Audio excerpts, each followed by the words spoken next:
ada seorang pemuda soleh. Nah, jadi ini riwayat Ikrimah. Di desa dia itu ada satu pohon besar yang disembah oleh masyarakat. Jiwa dia beramar ma'ruf nahi mungkar kuat. Karena dalam Islam ini kalau beramar ma'ruf kan banyak orang, Pak. Nahi mungkar nih, Pak, jarang, Bu. Yang macam tipe Habib Rizik, Habib Bahar bin Smith itu langka tuh, Pak. Kalau macam saya ini beleak, Bu, banyak. Tapi kalau yang menahi mungkar itu, Pak, sedikit, Pak. Jadi, Bu ya, diasahnya kapaknya, Pak. Ini nampaknya berbuat musyrik orang di desa nih. Aku tebang pohon tuh. Dia jalan mau nebang pohon tuh dihadang dia oleh iblis, Pak. Kau mau kemana? Aku mau menebang pohon itu. Mereka sudah berbuat musyrik dengan menyembah pohon itu. Janganlah kau potong-potonglah pohon itu lagi berhadapan kau dengan aku. Oh boleh. Dihantamnya iblis ini tidak bisa bangun lagi, Pak. Tunggu kata iblis ini. Aku kalah sama kau. Tapi kalau tidak kau tebang pohon itu, setiap pagi kau asal bangun tidur, aku janjikan kau menemukan 4 koin emas di bawah bantalmu. Betul lah nih, berubah jadinya, Pak. Nah, itu tuh udah lama, Pak. Disampaikan Rasulullah itu kejadian umat di masa lalu. Ternyata kan sejarah itu berulang, Pak.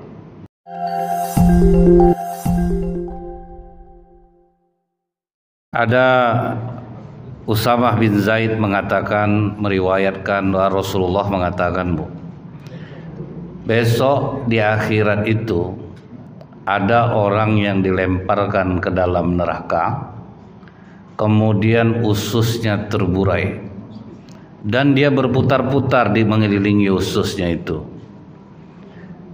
Dan ahli neraka lain mengatakan, bukankah engkau di dunia dulu sering menyampaikan kebaikan dan mencegah kemungkaran?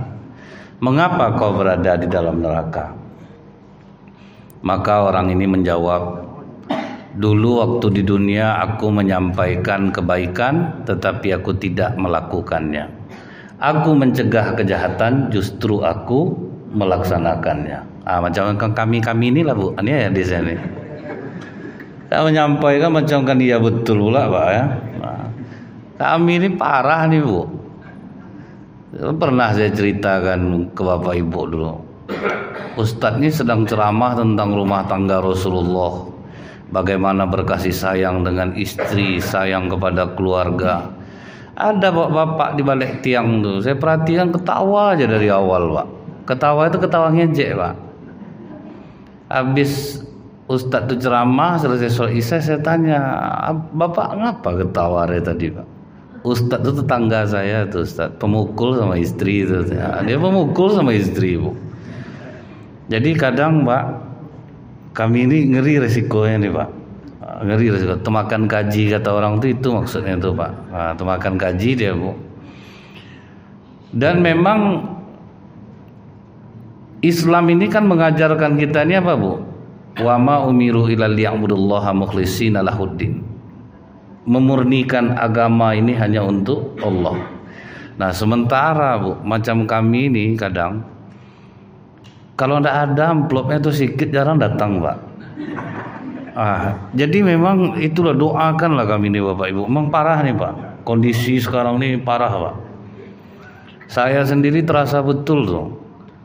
Karena ada terlanjur Masjid At-Thaibah ngasih besar, Masjid Nurul Yakin ngasih besar, Masjid Alhamdulillah ngasih besar. Berhitung ini, Pak. Musola Datuk Laksamana ngasih besar. Jadi agak mikir diundang orangnya dia, Pak.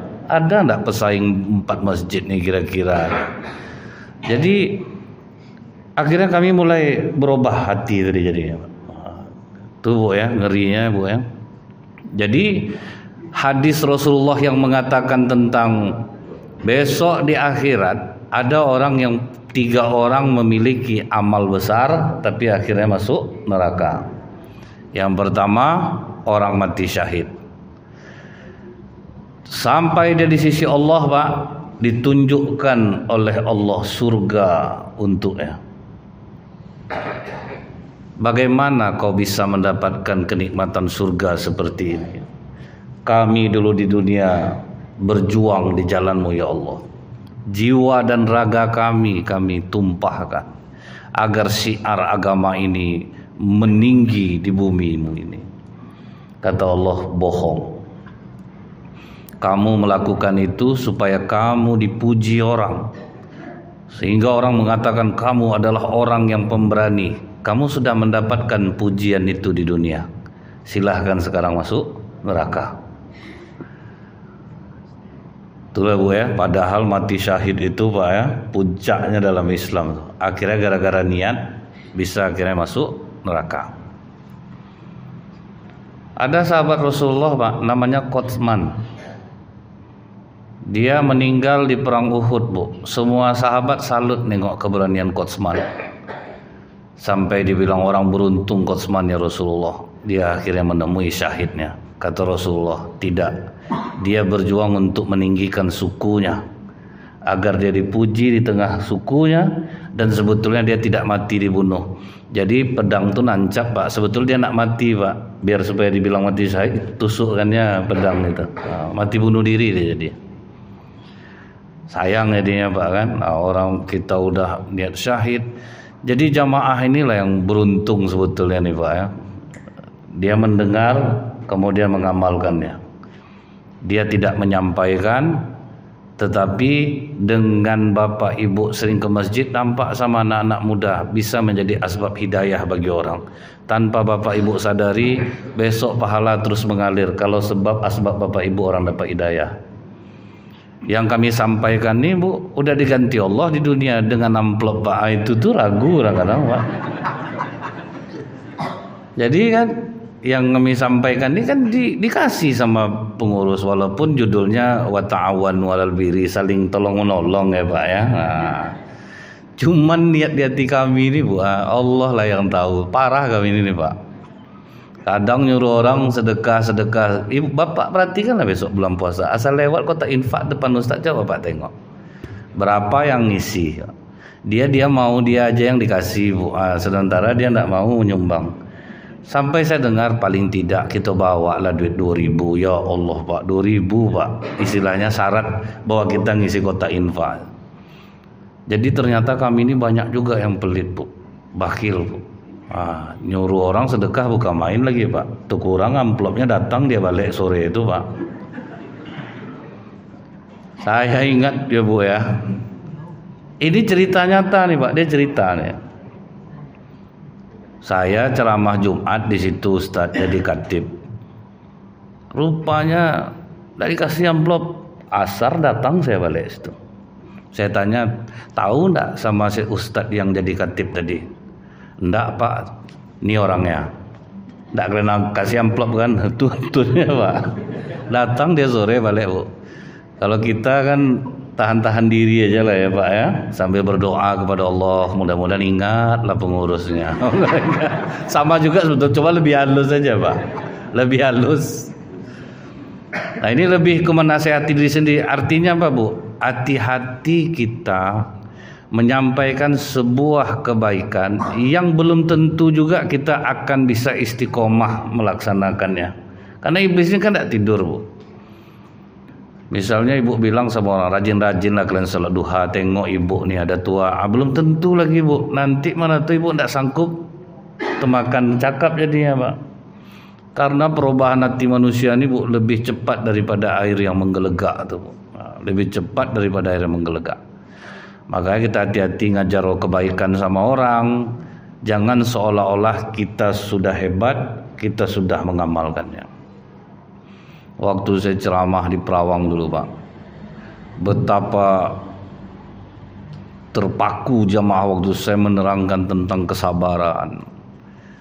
Pokoknya mantap betul lah Pak. Jangan pernah berburuk sangka atas takdir Allah. Sabar saja kita, Allah akan ganti dengan nikmat yang lebih baik. Pas pulang Bu, bisa yang bawa mobil ini tidak nampak dia lubang Pak. Masuklah ban kanan untuk ke dalam lubang, pecah Pak. Bapak masa sebesar itu lubang tidak nampak sama Bapak. Ingat kaji tadi Ustaz. Ada hikmah di balik sebuah kejadian deh Pak. Temendung saya Bu. Udah diganti ban serep Pak, sampai di Palas pecah balik ban di posisi yang sama. Terpaksa lah macam itu aja ban dibawa balik. Hari jam 1 malam Pak, tuh korban lah pelek 1 Bu. Habis duit amplop ganti. Habis duit amplop buatnya. Jadi kalau kami ini bisa mengambil pelajaran dari sebuah kejadian Pak, bisa berubah. Tapi kalau enggak bisa Pak, tetap juga terus seperti itu. Nganggap yang namanya itu kecelakaan. Manalah kalau enggak ada sebabnya Pak. Allah ngasih pelajaran ke kita. Nah kemudian orang yang kedua Pak, besok dihadapkan kepada Allah itu para ustaz, alim ulama yang sering ceramah, menyampaikan kebaikan, menyampaikan amar ma'ruf kepada jamaah. Ini surga untuk kalian. Dengan amalan apa kalian mendapatkan surga ini? Oh kami ceramah kemana-mana ya Allah, kami tebarkan syiarmu, kami bikin jamaah ini cerdas terhadap agama. Kata Allah, kalian bohong. Kalian dengan ilmu kalian saling meninggikan diri satu sama lain. Kalian berdebat untuk memperlihatkan kecerdasan kalian. Dan banyak di antara kalian yang ceramah untuk kepentingan dunia. Kalian sudah mendapatkan itu. Silahkan kalian masuk ke dalam neraka. Jadi Allah ni tidak ada pandang bulu mau ustaz segan kita, kan banyak juga jasa tu di dunia, tidak ada cerita Pak. Kalau memang salah masuk. Nah yang terakhir itu yang masuk siapa Pak? Orang kaya yang dermawan, sering nyumbang di dunia, dihadapkan Allah lah ke dalam surga yang penuh dengan kenikmatan. Ini surga untuk kalian. Dengan amal apa kalian mendapatkan surga ini? Oh kami menyumbang ya Allah. Apapun untuk kepentingan kebaikan kami selalu terdepan. Kami berinfak, bersedekah. Kata Allah, bohong. Kalian menyumbang supaya nama kalian disebut-sebut orang, supaya kalian dipuji sebagai orang yang dermawan. Kalian sudah mendapatkan itu di dunia. Silahkan kalian masuk neraka. Kita nyumbang aja kadang belum tentu lah lagi Pak. Kan memang harus hati-hati gitu maksudnya tuh Pak. Dengar hadis ini Bu, ketakutan kita tuh apa? Onde terasa masih rendah rupanya jiwaku dalam beramal nih. Jadi kita tidak jengkal amalan orang Pak. Jadi baik gitu jadinya Bu. Sedekah betul aku kalau sempat macam ini, susah juga. Kadang habis Jumat tuh dipanggilnya anak laki-lakinya Pak. Ada diumumkan sumbangan mama tadi Ibu Hajah ini. Terus ditanya tuh Bu, tidak terdengar di rumah. Itu nanti pengurusnya kena mati mic Pak. Tidak terdengar dari rumah toa. Dia mau dengar sumbangan dia itu disebut. Itu susah kan Bu ya, menormalkan perasaan itu tuh Pak. Susah tuh Bu. Kadang dah kita buat hamba Allah tertengok-tengok juga asal masuk masjid Pak. Bangkit ujub Pak.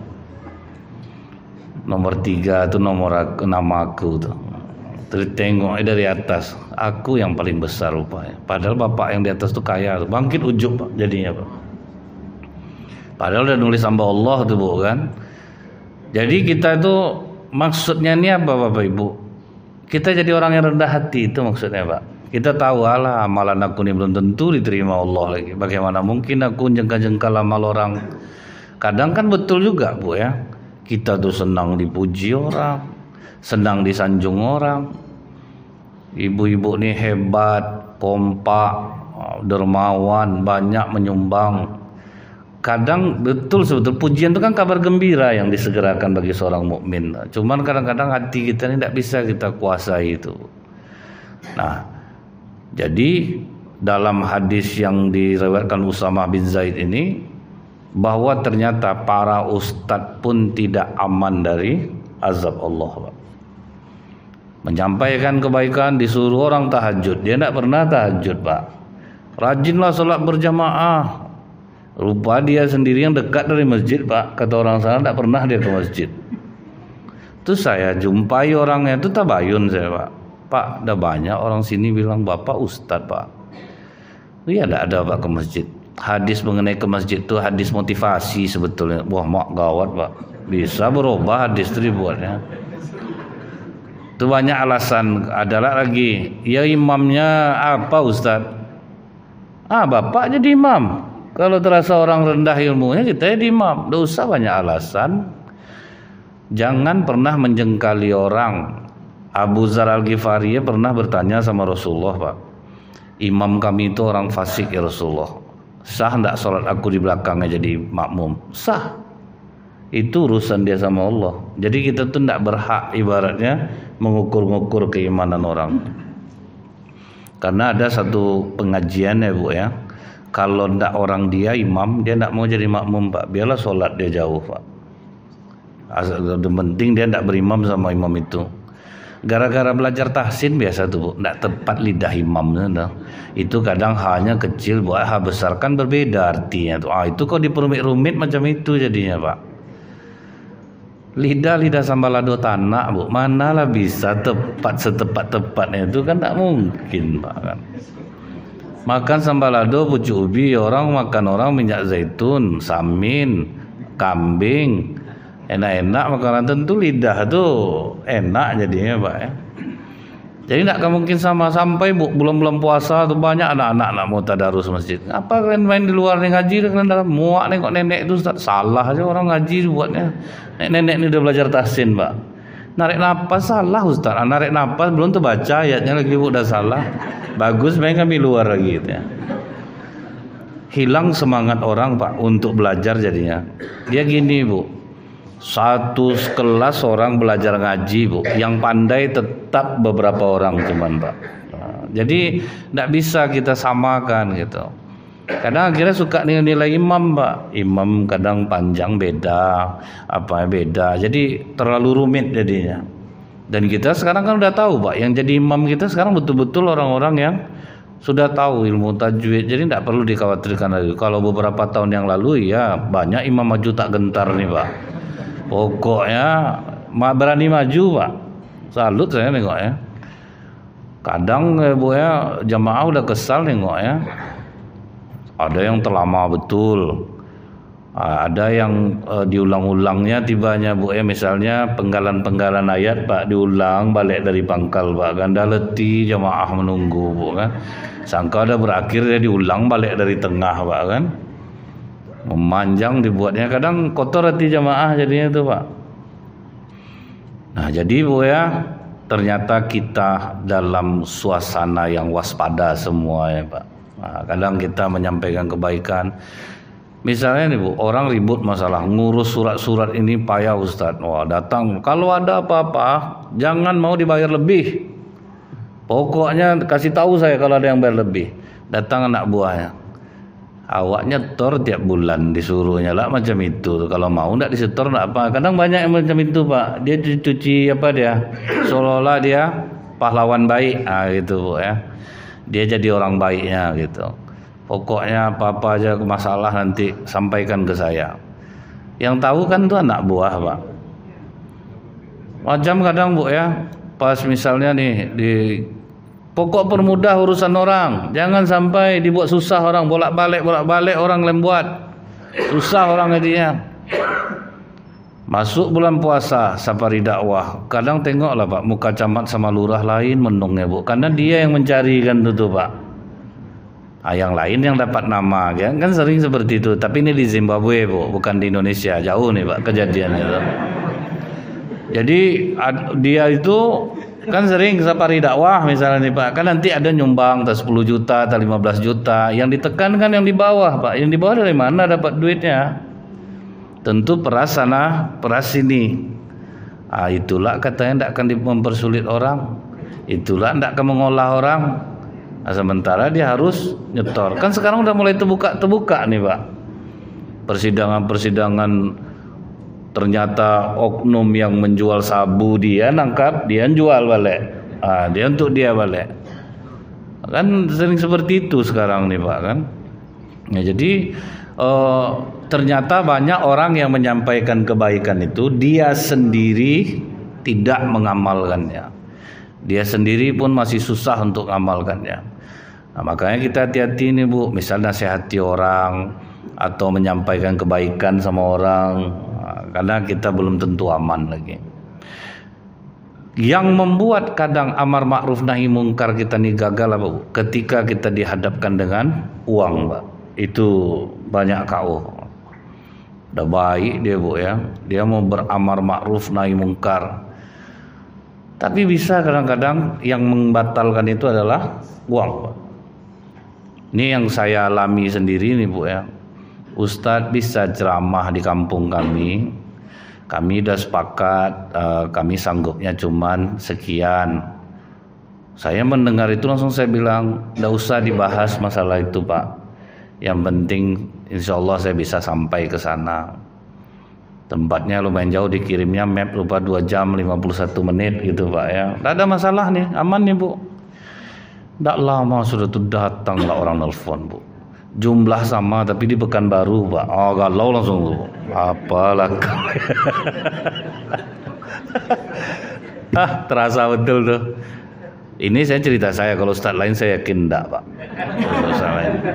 Mantap mereka jiwa. Ini yang saya alami sendiri gitu. Yang problem yang pernah ditemui di lapangan tuh seperti itu Pak. Kita sudah mengiyakan di sini, itu ya agak panjang zikir dibuatnya tuh Bu. Kadang ini jauh sekian, ini di Pekanbaru sekian. Jadi itu tuh kadang yang menggalaukan. Jadi tidak salah juga jamaah kadang-kadang bilang, alah bilang jelas-jelas saya ke Ustaz, tuh Ustaz kemari sekian juta, mau dia tuh, betul lah tuh Pak, itu tidak salah tuh, betul tuh, betul tuh Bu. Ini yang saya mengalami ya Bu ya. Pernah ada orang minta bantu sama saya, Ustadz bisa ndak Ustadz hubungi Ustadz yang ini, kami standby duit sekitar 50 juta. Itu tahu Bapak, langsung dapat jadwalnya Pak. Langsung dapat jadwalnya. Itu dan saya membalikkan ke diri saya sendiri, kalau saya pun macam ini, saya batalkan semua tuh Bu. Nggak ada cerita tuh Pak. Jadi saya bukan ngukur itu, ternyata betul juga ya gitu. Ternyata betul juga itu. Rupanya kalau main seperti itu tuh uang ini bisa membuat batal jadi ya Bu. Cuman saya kan udah pernah kena, nggak aman hidup setahun Pak, karena kita mengecewakan orang Pak. Cewa orang Bu, dia udah buat surat. Nggak tahunya akhirnya saya tidak jadi ke sana. Setahun tuh ndak aman hidup dibuatnya, karena berapa ratus orang yang ngutuk kita tuh Pak. 3 aja ngutuk dan ndak enak badannya kan Bu ya, tambah banyak orang ngutuk. Sakit hati orang tuh Pak, parah Ustadz Nazril tuh. Jadi kalau ada Bapak Ibu dengar berita-berita miring tentang saya, itu betul. Janganlah dibela-bela lagi Pak. Janganlah dibela-bela, ndak ada guna dibela-bela Pak. Kadang yang dibilang orang tuh dari sisi dia betul juga Pak. Kadang ada yang tidak seperti itu Bu ya. Cuman kalau kasus yang satu itu saya pernah ngalami gitu Pak. Tapi rupanya banyak orang yang bilang gitu. Mereka betul Bu. Tapi untuk yang satu itu, kalau untuk di dia Allahu alam lah. Karena kadang orang yang tidak bisa ngundang kita, dia bisa juga buat cerita seperti itu Pak kan. Nah kemudian Bu ya, apa yang saya katakan bisa membatalkan dengan uang, dan kejadian ini disampaikan Rasulullah Pak, jauh-jauh dulu, hari dulu. Ada seorang pemuda soleh. Nah, jadi ini riwayat Ikrimah. Di desa dia itu ada satu pohon besar yang disembah oleh masyarakat. Jiwa dia beramar ma'ruf nahi mungkar kuat. Karena dalam Islam ini kalau beramar ma'ruf kan banyak orang Pak. Nahi mungkar nih Pak jarang Bu. Yang macam tipe Habib Rizik, Habib Bahar bin Smith itu langka tuh Pak. Kalau macam saya ini beleak Bu, banyak. Tapi kalau yang menahi mungkar itu Pak sedikit Pak. Jadi Bu ya, diasahnya kapaknya Pak. Ini nampaknya ada berbuat musyrik orang di desa nih. Aku tebang pohon tuh. Dia jalan mau nebang pohon tuh dihadang dia oleh iblis Pak. Kau mau kemana? Aku mau menebang pohon itu. Mereka sudah berbuat musyrik dengan menyembah pohon itu. Janganlah kau potong-potonglah pohon itu lagi, berhadapan kau dengan aku. Oh boleh. Dihantamnya iblis ini tidak bisa bangun lagi Pak. Tunggu kata iblis ini. Aku kalah sama kau. Tapi kalau tidak kau tebang pohon tuh, setiap pagi kau asal bangun tidur, aku janjikan kau menemukan 4 koin emas di bawah bantalmu. Betul lah nih, berubah jadi apa? Nah, itu tuh udah lama Pak. Disampaikan Rasulullah, itu kejadian umat di masa lalu. Ternyata kan sejarah itu berulang Pak. Bisa Bu, kantor tutup bisa kita buka Pak. Pak, kami dari jalan nih Pak. Nggak bisa, saya digini-gini kan. Tadi janji sore datang. Ini udah malam nih, ngantar yang punya bapak tuh. Iyalah nanti saya buka. Buka Bu. Orang mau ngantar apa tuh Pak? Duit toer, ingat saya tuh. Ngantar duit toer. Macam mana nih Ustaz ini kalau apa nih udah tutup? Nggak ada loh. Kalian kalau nelfon bilang itu terus terang kalian mau ngantar duit yang itu tuh.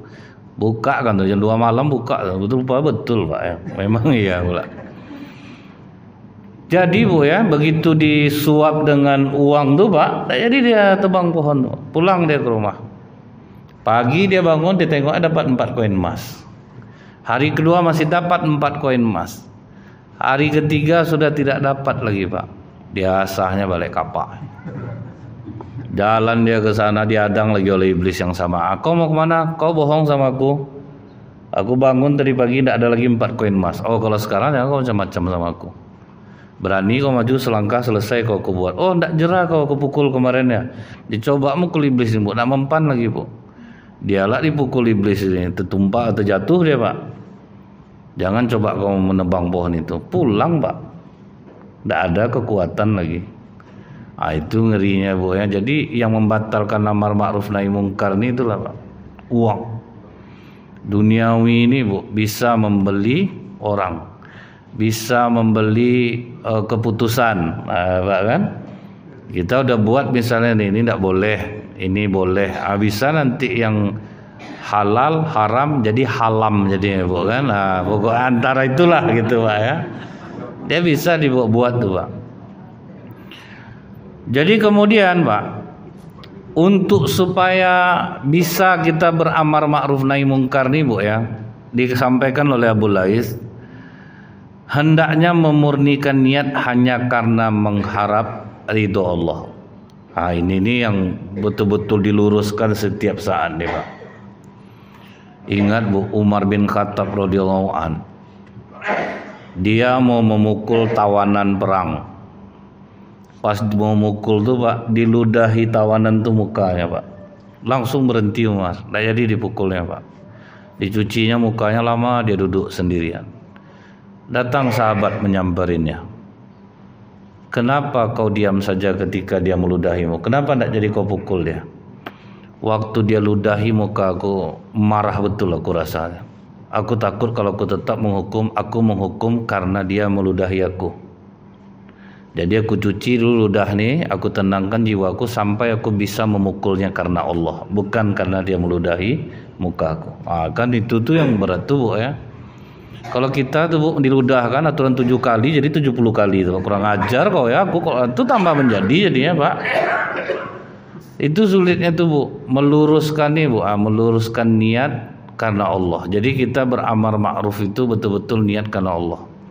Macam bapak ibu lah, sayang sama anak kan betul karena Allah. Mana ada orang tua yang menghitung-hitung Mbak, berapa aku ibu menyusukan dia, berapa, tidak ada, pokoknya tidak ada, tanpa balas, tidak ada masalah.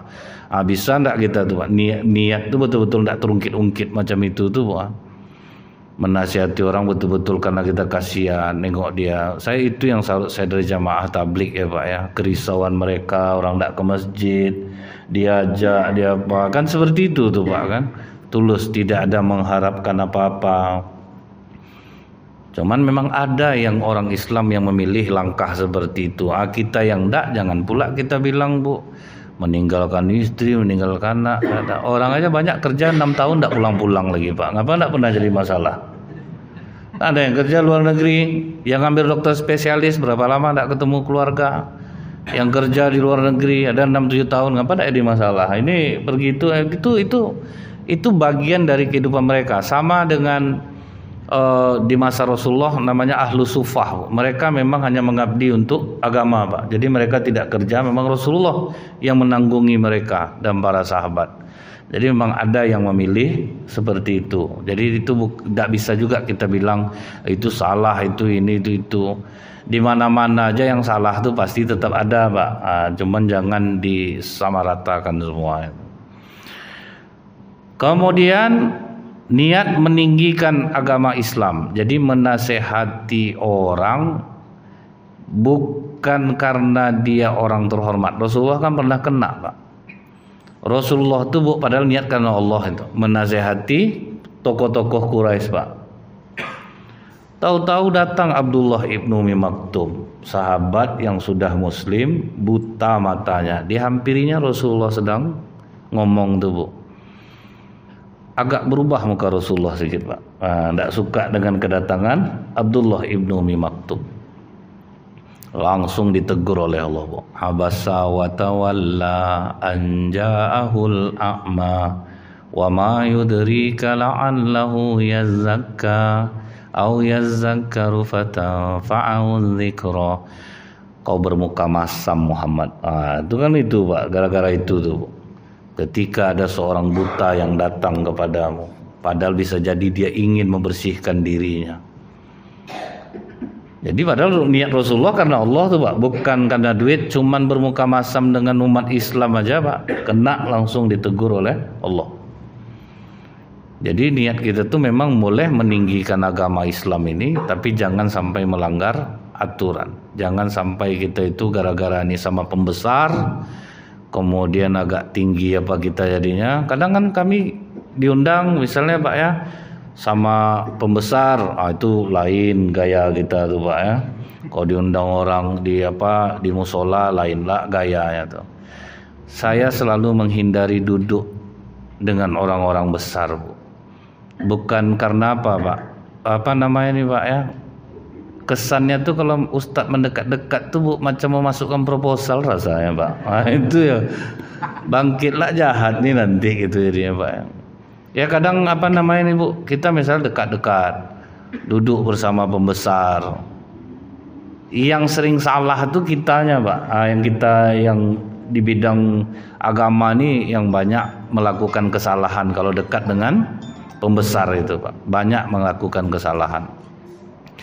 Dan itu kenapa Rasulullah melarang, Bu ya, untuk tidak dekat kepada pembesar tuh karena fitnahnya juga besar, Pak.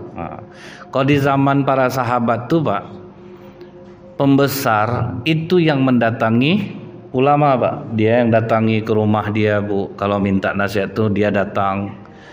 Kalau ada misalnya macam Harun Ar-Rasyid dulu, Bu ya, kalau ada yang memujinya ditinggalkannya ulama, Pak. Dia cari orang yang betul-betul mau menasehatinya. Cuman di zaman sekarang tidaklah ada, Pak. Nasihati banyaklah gaya kau, Pak. Aku lah kau nasihati, ya nanti itu jadinya, Pak. Makanya kenapa kita itu hati-hati dekat kepada orang-orang penguasa, orang-orang punya uang. Kemungkinan kita nih jahat itu banyak, Pak. Akan memanfaatkan kawan yang bisa kita jadikan untuk menolong hal-hal duniawi kita nantinya. Itu bagi saya. Makanya, Bu ya, saya tidak ada duduk sama gubernur, saya tidak pernah duduk sama wakil gubernur. Kemarin saya sama Bupati Kampar duduknya saya sengaja jauh gitu, Pak ya. Karena itu, Bu, saya takut nanti saya jahat. Karena kalau udah dekat kan kadang penguasa ini segan entah apa gitu, Pak ya. Masukkanlah kemenakan saya, Pak. Itu masuk dia, Pak. Itu takutnya seperti itu. Tapi kalau dekat mau juga rasa macam itu, Pak. Masa orang aja gitu, Pak ya. Cuman sampai sekarang belumlah mau lagi, Bu. Kemudian, Bu, kalau kita niat karena Allah, Allah akan membimbing kita. Kata Abu Lais ini, Pak. Tapi kalau niat kita bukan karena Allah, Allah akan membinasakan kita. Ingat saya kisah Tukul Arwana, Bu. Dia niatnya baik, Pak. Mau menaik hajikan guru ngajinya, ustadz dia. Ustadz, banyak ustadz dah ngajar saya. Jadi saya mau menghaji pluskan ustadz. supaya tidak begitu sulit. Langsung Ustadz ini berputar otaknya Pak, diolahnya tuh keluar warna. Kalau saya sendiri berangkat Mas, tidak enak lah rasanya, tinggal istri saya. Itu kadang jahatnya Pak kami ini. Dikasih hati minta jantung tuh Pak. Oh ya udah, kata Tukul, berangkat sama istri. Sudah tuh besok tambah lagi Bu, orang tua saya mau pergi pula. Itu jahatnya Pak. Akhirnya oke lah, karena segan nih Ustadz kita nih, berangkatlah sama bapak sekali. Rupanya Bu, sendiri dia berangkat Pak. Duit dari terimanya banyak. Kan itu Tukul sendiri yang cerita tuh, walaupun dia tidak menyebut siapa ustadznya. Oknum ustadz tetapi lumayan banyak tuh Bu. Dia oknum tapi banyak gitu, yang macam itu tuh Pak kan. Memanfaatkan kedekatan dengan orang-orang yang besar untuk mengambil keuntungan pribadi. Tapi tidak semuanya yang ustadz seperti itu tuh yang saya maksudkan, karena niat kan hanya kita dan Allah yang tahu Pak. Kan kita dan Allah, tidaklah semuanya. Ada ustadz yang dekat sama pejabat tapi tidak macam itu juga, dia dekat tapi biasa saja. Yang saya maksudkan tuh yang punya niat untuk mengolah seperti itu ternyata ada juga. Itu maksudnya itu Pak.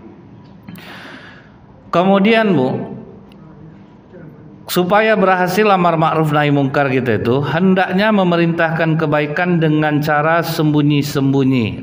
Itu dia Pak.